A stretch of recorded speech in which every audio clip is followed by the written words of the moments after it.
मन का झुकना बहुत जरूरी है। मात्र सर झुकाने से परमात्मा नहीं मिलते।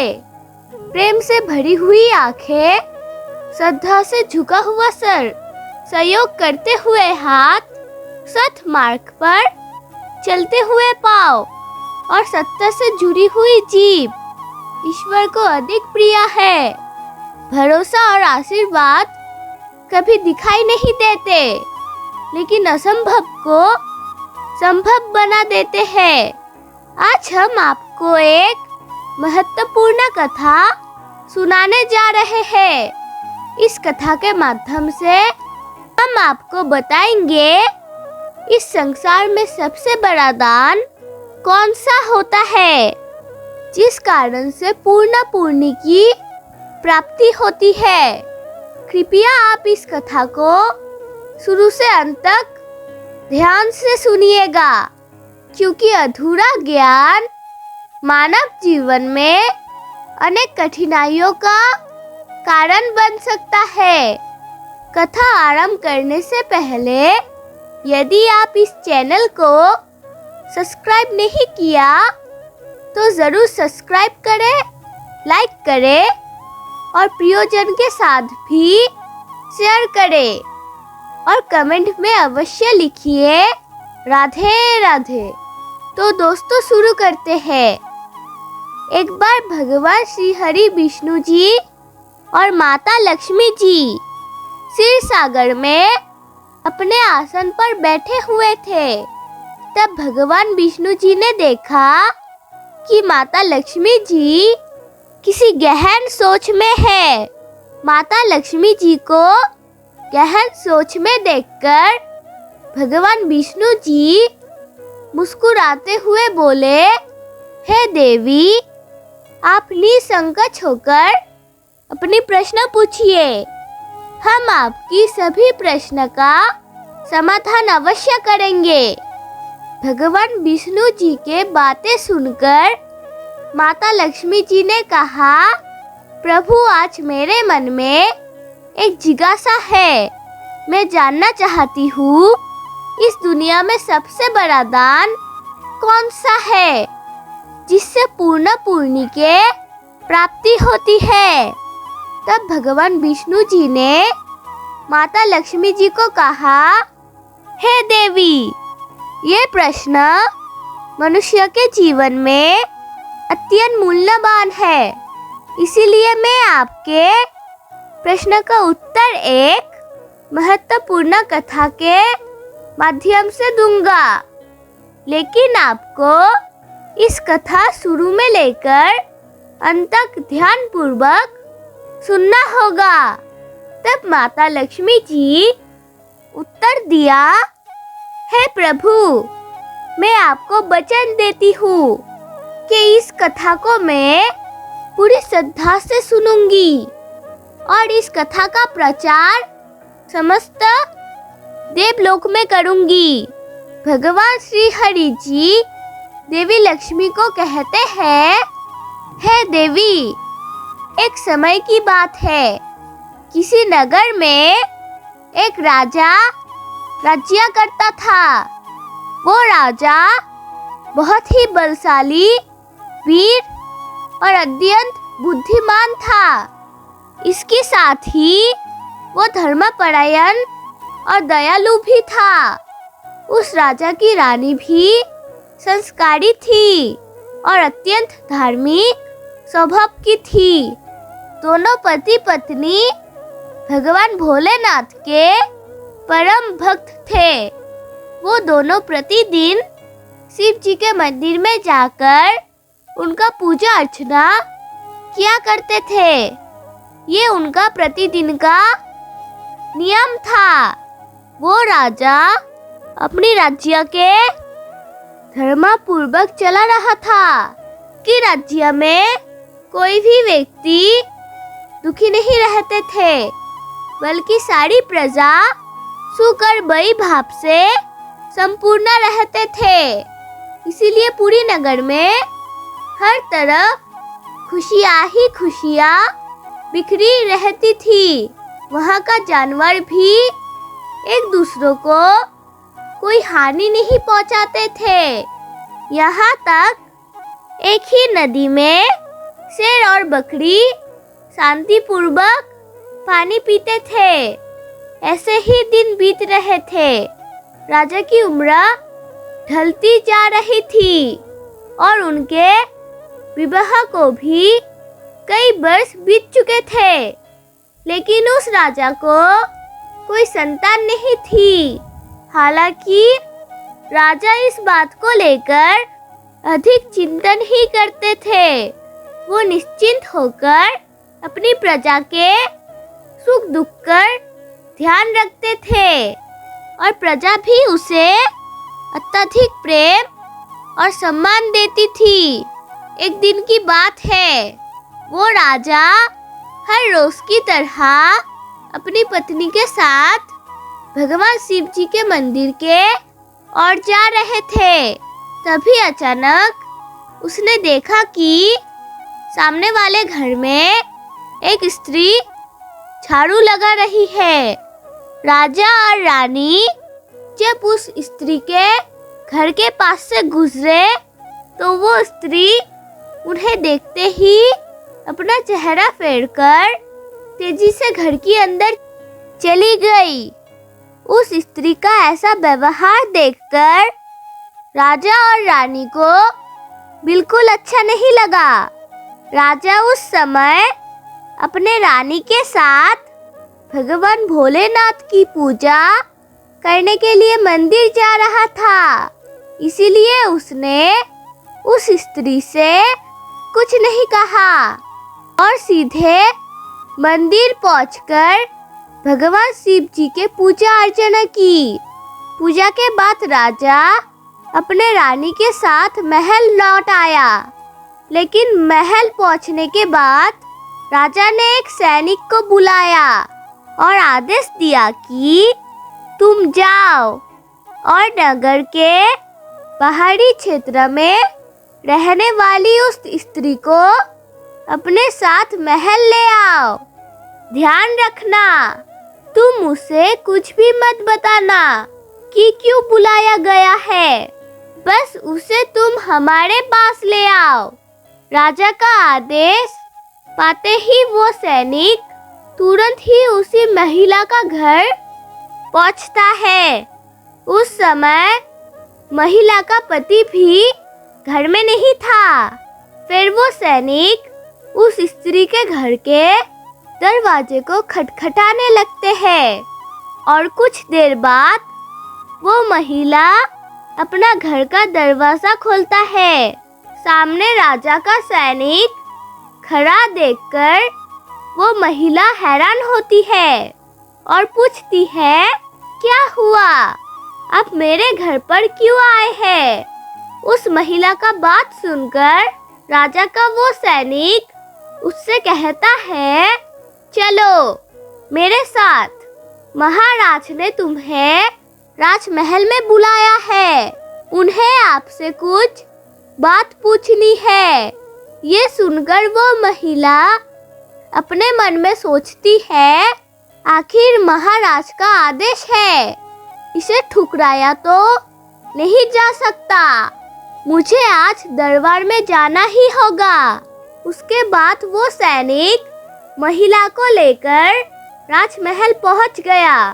महल पहुंचकर वो महिला राजा को प्रणाम करती है और कहती है, महाराज, आपने मुझे अचानक राजमहल क्यों बुलाया है? क्या मुझसे कुछ गलती हो गई है?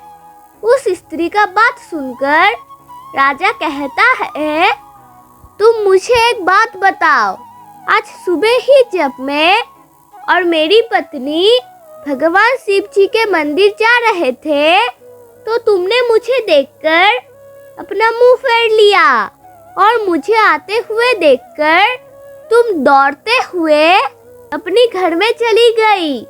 तुमने मुझे देखकर ऐसा दुर्व्यवहार क्यों किया? तब वो महिला निर्भीकता से राजा से कहती है महाराज, आप भले ही मुझे मृत्यु दंड दे दे, तभी मुझे कोई ऐतराज नहीं, परंतु मैं सच ही कहूँगी। आपके महल में बड़े बड़े विद्वान हैं, पंडित हैं। अगर मैं गलत बात बोलूं तो आप उनसे पूछ सकते हैं कि हमारे नगर में ये मान्यता है कि रोज सुबह सुबह आपका चेहरा देख लेता है तो उस व्यक्ति का पूरा दिन खराब हो जाता है, क्योंकि आप संतानहीन हैं। अभी तक आपको संतान प्राप्त हुई नहीं है। इसी कारण मैंने आपका मुंह देखकर मुंह फेर लिया था और अपने घर के अंदर चली गई थी। उस महिला की ऐसी बात सुनकर राजा आश्चर्य में पड़ जाता है। वो अपनी मन में सोचता है कि ये महिला तो बिल्कुल सत्य कह रही है। यदि किसी नगर के राजा को संतान नहीं हो तो ये उसकी प्रजा के लिए बिल्कुल भी शुभ नहीं माना जाता।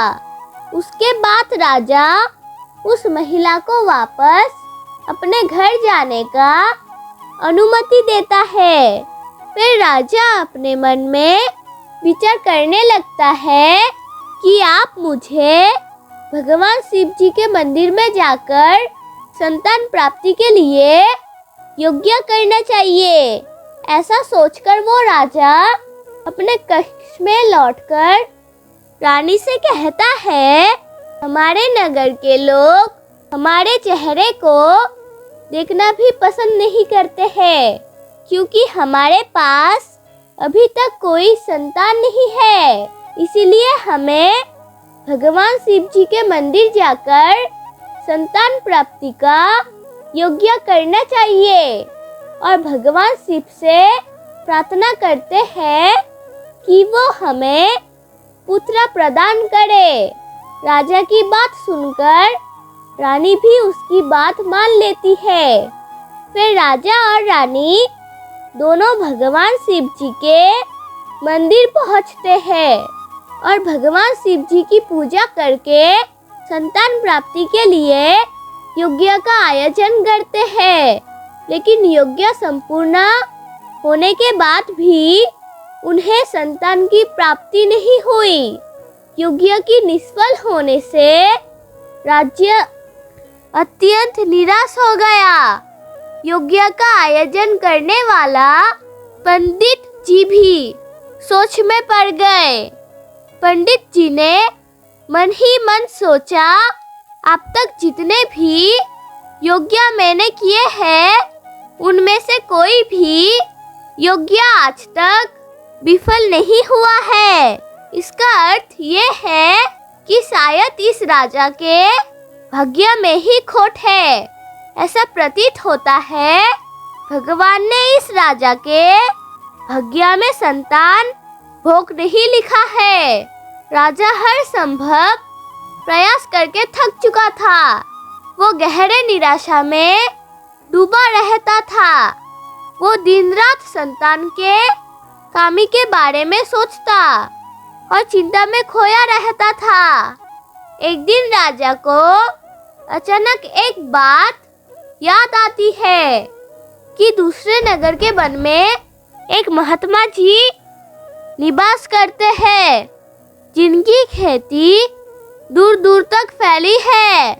राजा के मन में विचार आते हैं कि शायद उन महात्मा के पास इस कष्ट का कोई समाधान हो।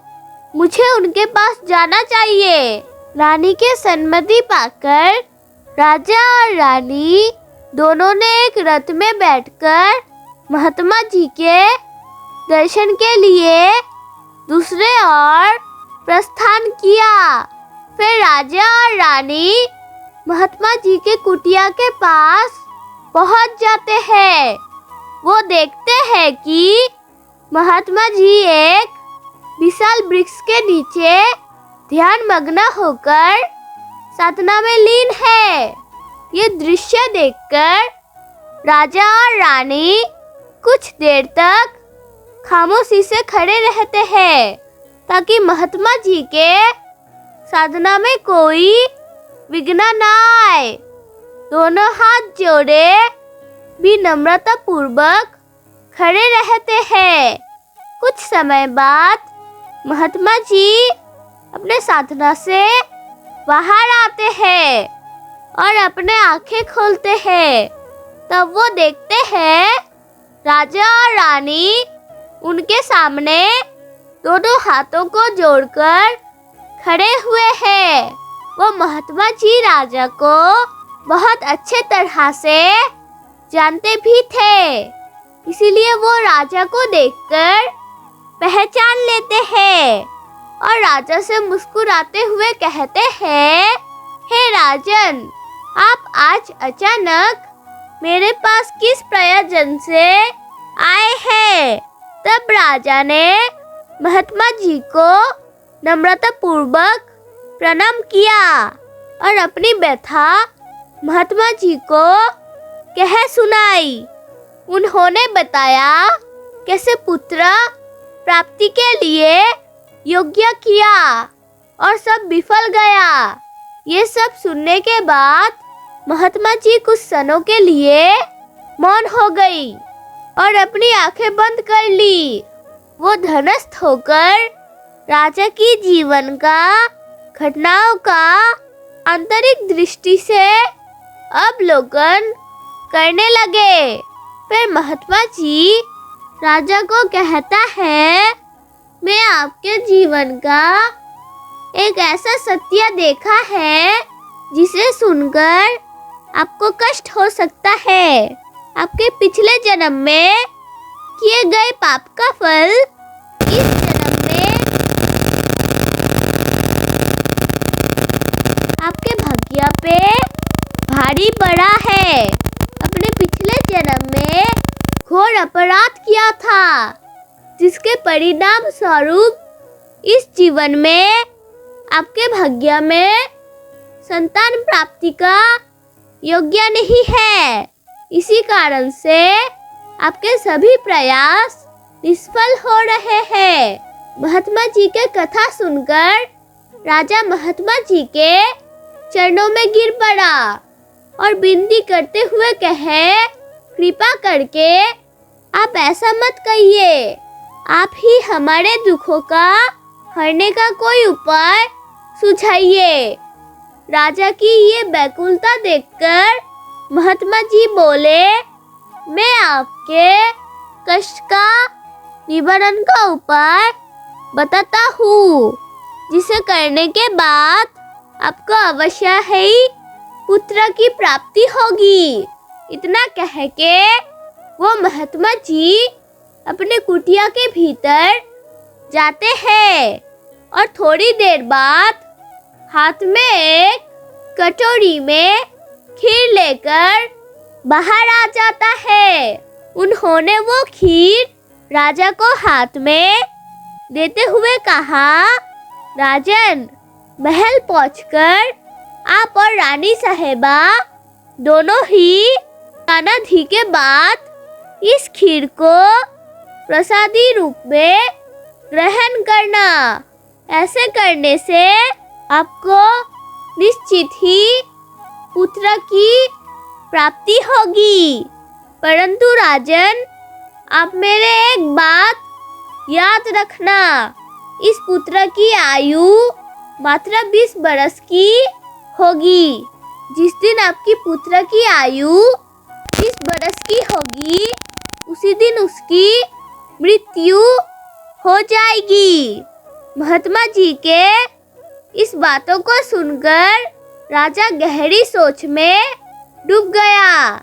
वो अपनी मन में सोचने लगा, चलो 20 वर्षों के लिए सही, परंतु इस संतानहीनता का कलंक तो मिट जाएगा, हमें संतान का सुख तो मिलेगा। राजा ने मन ही मन इस बात को स्वीकार कर लिया। महल पहुंचकर राजा और रानी सानधी कर भगवान भोलेनाथ जी के प्रसाद मानते हुए श्रद्धा से उस खीर को ग्रहण करते हैं। उसकी कुछ दिनों बाद रानी गर्भवती हो जाती है। जब राजा ने ये शुभ समाचार सुना तो वो भी खुशी से झूम उठा। जब राजा का वहाँ एक पुत्र का जन्म हुआ, पुत्र की जन्म से जैसे महल में खुशियों की बाढ़ बहने लगी। राजा ने अपने पुत्र का नाम सौर्यवीर रखा। सौर्यवीर अपने ही पिता के गुण का प्रतीक बनते हुए बड़ा होने लगा। वो अपना पिता के तरह ही धर्मनिष्ठ, आत्मानुरागी और परमेश्वर का अनन्य भक्त था। समय के साथ उसकी बुद्धिमत्ता, शौर्य और भक्ति के गुण प्रकट होने लगे, जिससे राधा का हृदय गर्व से भर उठा। वो राजा पुत्र के प्रति स्नेह में इतना डूब गया कि वो ये महत्वपूर्ण बात भी भूल बैठा कि उसके पुत्र की आयु मात्र 20 बरस तक की है।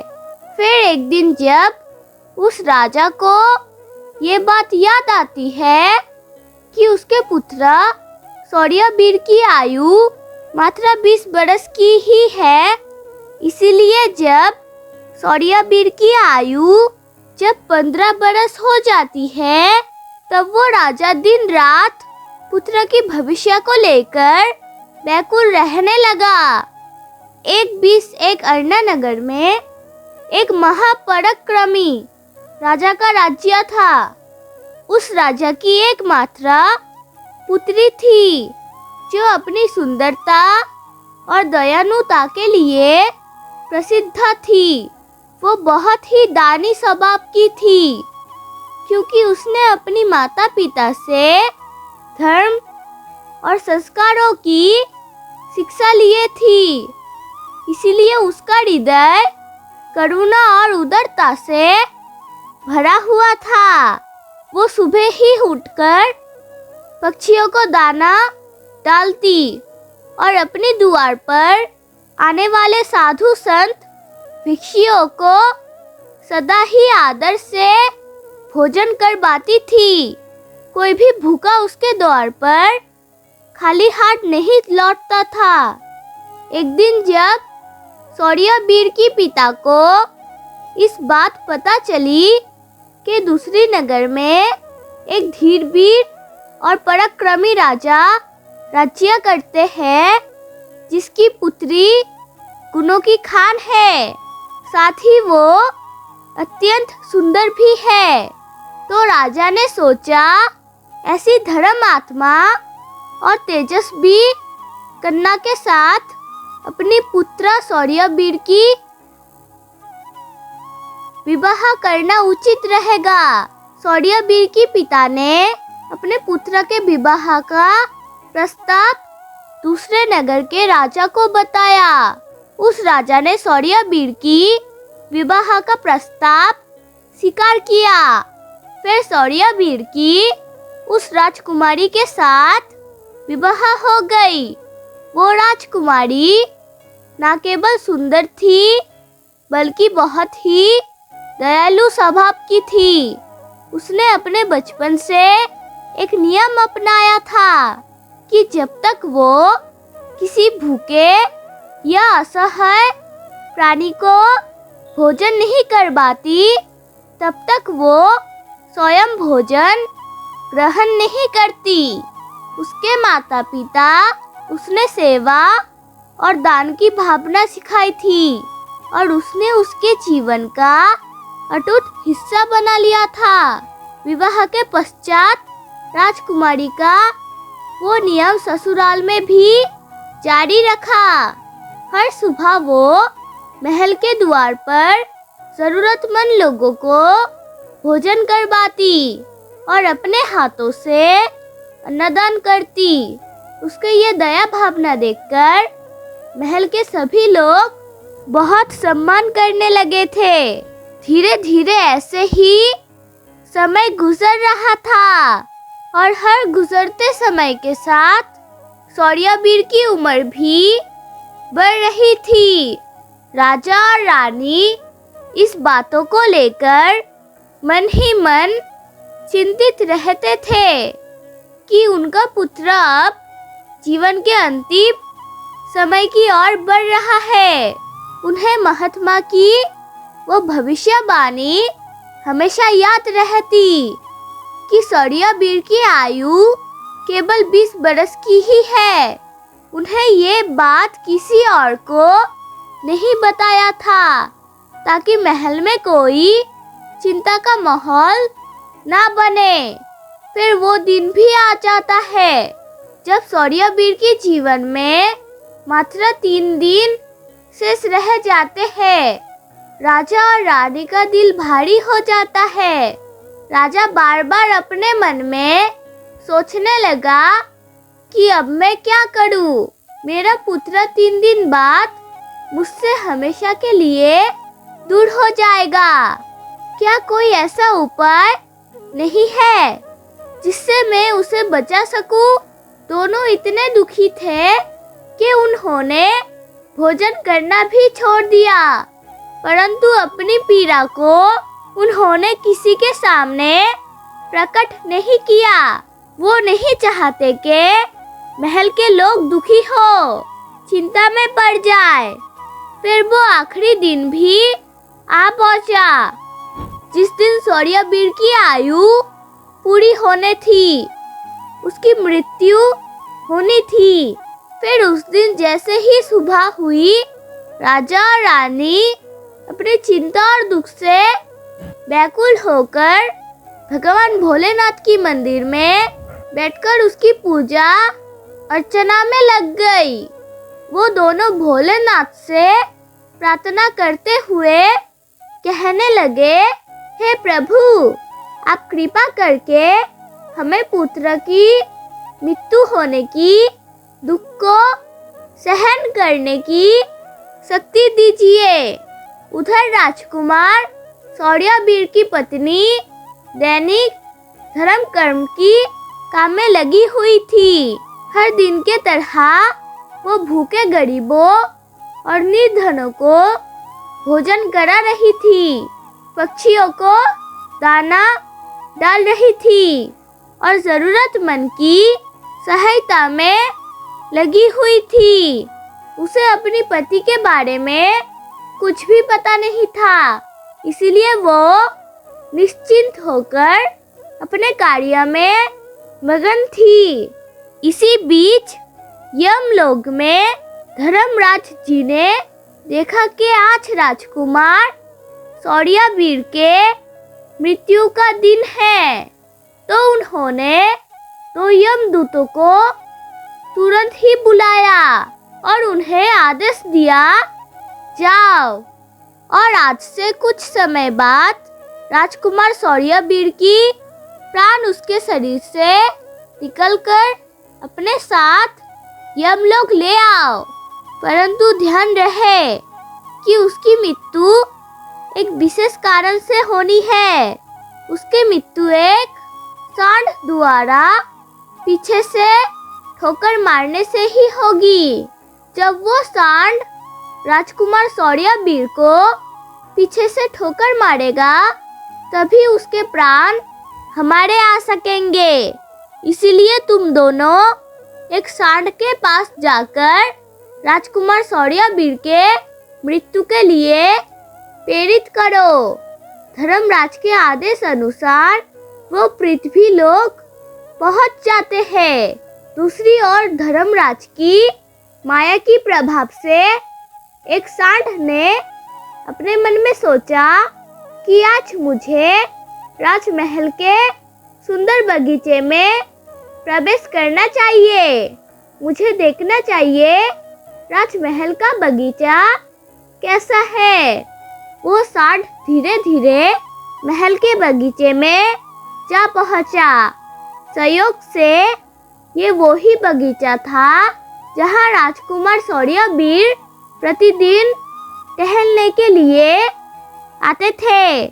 धर्मराज की माया से पीड़ित वो सांड जैसे ही बगीचा में प्रवेश करता है तो वहां जाकर वो घास, झरने इधर उधर घूमने लगता है। उसी समय धर्मराज जी के दो दूत राजमहल के बगीचे के द्वार के पास खड़े हो गए।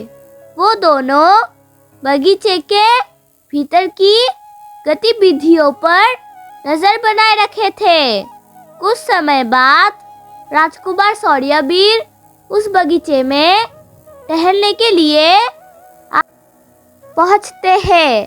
राजकुमार सौर्यवीर को वो सांड का होने का एहसास नहीं था और वो विचारों में खोए हुए बगीचे में टहलने लगता है।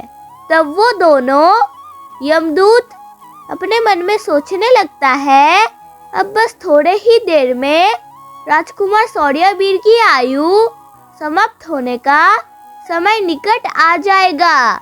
हमें इंतजार है उस पल का जब ये सांड राजकुमार को ठोकर मारेगा, तब हम उसके प्राण लेकर यमलोक लौट जाएंगे। जब ये दोनों दूत ये विचार कर रहे थे, तभी होता है कि एक अन्ना नगर में निर्धन ब्राह्मण रहता था।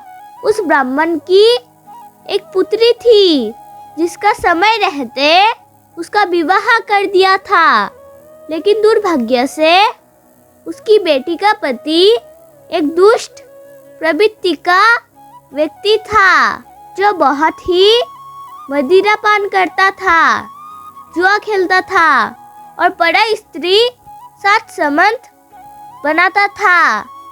यही नहीं, वो अपनी पत्नी को नशा में धुत होकर अक्सर मारता पीटता था। उसे घर से निकालना चाहता था। उसकी आदत के कारण गरीब ब्राह्मण की बेटी बहुत ही दुखी पीड़ित रहता था। कुछ समय बाद वो गर्भवती हो जाती है। इसीलिए एक दिन वो पति के मारपीट से तंग आकर उसे छोड़कर मायके आ जाते हैं। वो आंसुओं से भरी आंखों के साथ अपने पिता से कहती है, आज के बाद मैं अपने पति के साथ नहीं रह सकती क्योंकि वो मुझे रोज मारता पीटता है, अपमानित करता है। मैं अब मायके में ही रहना चाहती हूँ।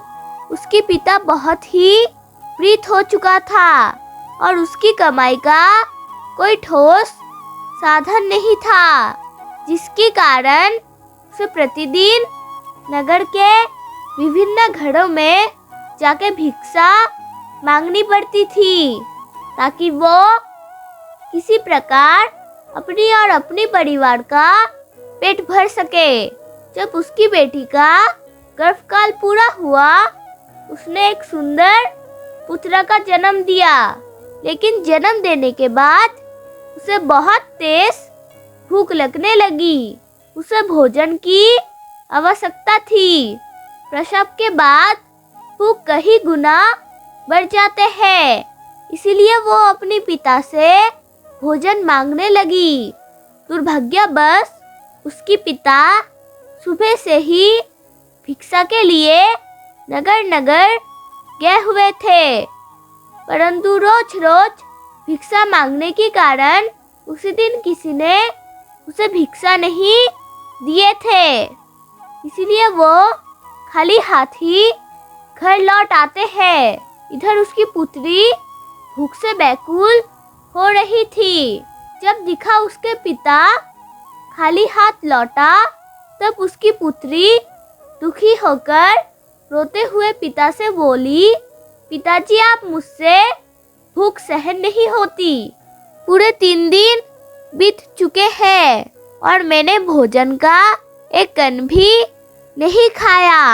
अब तो ऐसा लगता है कि भूख के कारण मेरे प्राण ही निकल जाएंगे।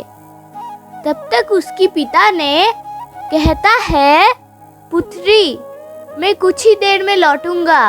मैं अब दूसरे नगर में जाऊंगा। वहाँ की राजा के महल के द्वार पर जाकर भिक्षा मांगूंगा। इधर राजकुमार सौर्यवीर की पत्नी, जो कि गरीबों को रोजाना भोजन करवाती थी, उस दिन उस नगर के राजा और रानी दोनों अत्यधिक बीमार पड़ गए थे, क्योंकि पुत्र मोह के कारण वो बहुत ही चिंतित थे। और सौर्यवीर की पत्नी उनकी कक्ष में थी, इसलिए आज उसने भोजन नहीं करा पाया था, परंतु उसने अपने पति के लिए भोजन बनाया था और भोजन की थाल सजाकर रख दी थी कि जब उसका पति बगीचे से लौटेगा तब वो उसे भोजन कराएगी। इधर वो वृद्ध ब्राह्मण राजमहल की द्वार पहुंच जाते हैं।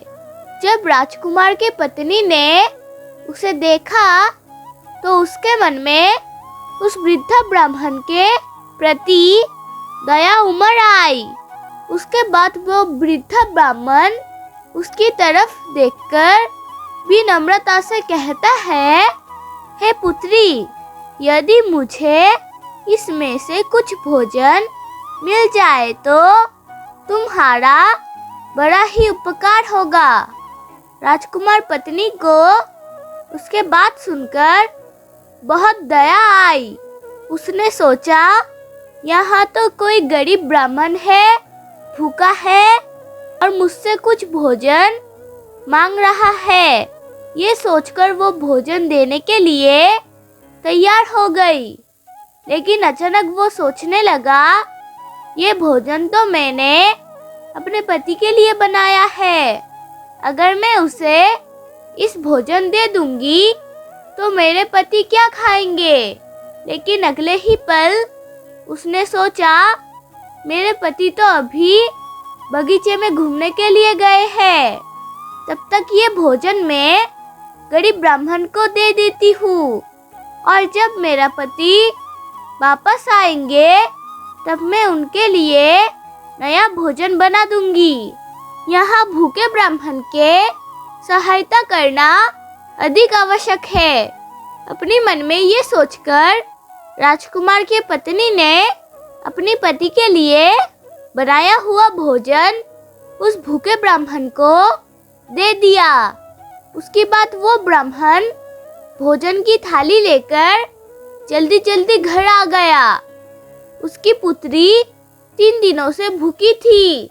उसने 3 दिनों से कुछ भी नहीं खाया था और उसके चेहरे पर भूख की पीड़ा साफ झलक रही थी। उधर राजकुमार सौर्यवीर, जो बगीचे में टहलने गया था, अपनी कक्ष की ओर वापस लौट रहा था। बगीचे के बाहर यमदूत प्राण लेने के लिए तैयार थे और एक सांड भी धर्मराज की माया से प्रेरित होकर घूम रहा था। इधर वृद्ध ब्राह्मण अपने घर पहुंचा और उसने तुरंत अपने भूखे बेटी को वो भोजन दे दिया। तब उसकी बेटी उसे कहने लगी, पिता, ये भोजन आप कहाँ से लाए हैं? तब ब्राह्मण उत्तर देती हुई कहे, ये भोजन मुझे दूसरे नगर के महारानी ने दी। उस नगर की पुत्र वधू बहुत ही दयालु और उदार है। उसने दया करके ये स्वादिष्ट भोजन दिया है। उस भोजन को देखकर उस वृद्ध ब्राह्मण की बेटी की आत्मा से आशीर्वाद निकलने लगा। वो भगवान से प्रार्थना करने लगी कि हे भगवान, जिसने भी मेरे पिता को ये भोजन दिया है, उसका सुहाग अमर रहे और वो सदा सौभाग्यवती बनी रहे। जैसे ही वो भोजन का निवाला अपने मुंह में डाला, उसकी आत्मा की तृप्ति हो गए और उसकी आत्मा से सच्चे मन से आशीर्वाद निकलने लगी कि महारानी का पति दीर्घायु और स्वस्थ रहे। इधर राजकुमार सौर्यवीर अपनी महल के ओर बढ़ रहा था और बगीचे के बाहर खड़े यमदूत उसकी मृत्यु का बेसब्री से इंतजार कर रहे थे।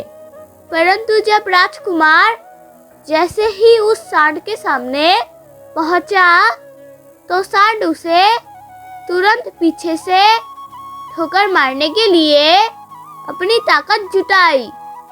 वो अपने सींग से उसे मारने ही वाला था कि तभी अचानक से दो देवदूत वहां प्रकट हो जाते हैं और अपने दिव्य शक्ति से उस सांड को बेहोश कर देते हैं। वो सांड हिल भी नहीं पा रहा था।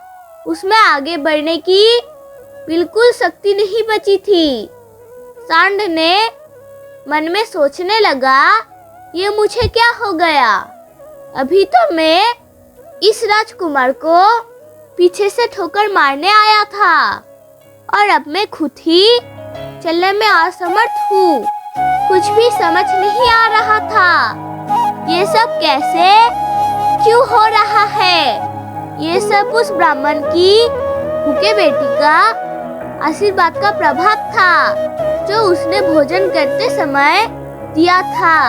उस आशीर्वाद की शक्ति के कारण ही वो देवदूत वहां आकर खड़े हुए थे। इसके बाद वो देवदूत यमराज के उन दूतों से कहते हैं, हे यमदूत, तुम इस राजकुमार के प्राण नहीं ले सकते। जिस प्रकार श्राप असर दिखा सकता है, उसी प्रकार आशीर्वाद भी फलित हो सकते हैं। राजकुमार और सांड के बीच वो देवदूत आशीर्वादी रूपी दीवार बनके खड़े हुए थे और राजकुमारी का दान मृत्यु के समय को आगे नहीं बढ़ने दे रहे थे। फिर वो यमदूत देवदूतों को कहता है, हे देवदूतों, तुम सभी यहाँ से लौट जाओ और हमें हमारा काम करने दो, क्योंकि हमारा उद्देश्य है इस राजकुमार के प्राण लेकर यमलोक लौट जाना। तब देवदूतों ने दृढ़ता से उत्तर दिया, नहीं यमदूतों, ऐसा कभी नहीं हो सकता। हमारी रहते ये असंभव है, क्योंकि हमें स्वयं शिव जी ने भेजा है। दोनों पक्ष के बीच बहस छिड़ गई और फिर ये बहस धीरे धीरे युद्ध में बदल गई। देवदूतों के शक्ति के सामने यमदूत असहाय हो गई और हार मानकर वापस यमलोक लौट गई। यमलोक में पहुंचकर यम राजा से कहा, हे महाराज, हम उस राजकुमार के प्राण नहीं ले पाया। तब यमराज जी उन दूतों से कहते हैं, ये कैसे विडंबना है, तुम खाली हाथ क्यों लौटे? तब यमदूतों ने कहा, हे महाराज, हम राजकुमार के प्राण को लेने गए थे, लेकिन अचानक से पता नहीं दो देवदूत हमारे सामने आकर खड़े हुए। उन दोनों के सामने हमारे कोई भी शक्ति काम नहीं कर पाई। महाराज सोच में पड़ गए और बोले, ऐसी कौन सी बड़ी शक्ति है जो उस राजकुमार के मृत्यु के पथ में बाधा बन रही है? फिर भी यमदूत यमराज जी से कहती है, हे महाराज, एक तो उसकी दान की शक्ति और आशीर्वाद की शक्ति जिसने देवदूतों को और भी शक्तिशाली बना दिया है। तब यमराज जी अपने दूतों से कहते हैं, ये कार्य तुमसे नहीं हो पाएगा, तुम लोग रहने दो, मुझे स्वयं जाकर राजकुमार के प्राण लेने होंगे। फिर यमराज जी स्वयं पृथ्वी लोक पहुंच जाते हैं और उस राजा की महल के बगीचे में प्रकट हुए। वहां उस देवदूतों से यमराज जी कहा, हे देवदूतों, क्या तुम लोग नहीं जानते कि विधि का विधान अटूट है? जब किसी का आयु पूरी हो जाता है तो उसे यमलोक जाना ही होता है। अब इस राजकुमार की भी आयु पूरी हो चुकी है, इसीलिए मैं उसके प्राण लेने आया हूँ। तब देवदूतों ने यमराज जी को कहा, हे प्रभु, आप हमें बताइए कि ब्रह्मा जी और विष्णु जी को भी श्राप का प्रभाव सहना पड़ा था। यदि श्राप का मान रखा जा सकता है तो क्या आशीर्वादों का मन नहीं रखा जा सकता? इस राजकुमार को भूखे का भोजन देने का आशीर्वाद है। उन देवदूतों की बात सुनकर यमराज जी उन देवदूतों से कहता है, आप लोग सत्य कह रहे हैं, परंतु आप मुझे क्या करना होगा? तब देवदूत यमराज जी को कहते हैं, हे प्रभु, अब इस राजकुमार की आयु 100 बरस कर दीजिए। इसके बाद ही आप इस राजकुमार के प्राण लेने के लिए पधार सकते हैं, और यही भगवान शिव जी की आदेश है। उन देवदूतों के बात मानकर यमराज जी ने राजकुमार के आयु 100 बरस कर दी और वापस लौट गए। इसी प्रकार एक भूखों को भोजन देने का कारण उस राजकुमार की मृत्यु टाल गई और उसकी आयु भी बढ़ गए। इसी कारण कहा जाता है कि अन्नदान सबसे बड़ा दान है। किसी भूखे को दिया हुआ अन्न असमर्थ योग्य के बराबर होता है। किरण चाहे सूर्य की हो या आशा की, जीवन के सभी अंधकार मिटा देता है। दोस्तों, मेरा वीडियो अगर आपको अच्छा लगा तो प्लीज़ लाइक सब्सक्राइब कर देना। राधे राधे फ्रेंड, जय श्री कृष्ण। आइए और मेरे साथ प्रेम से कहिए राधे राधे।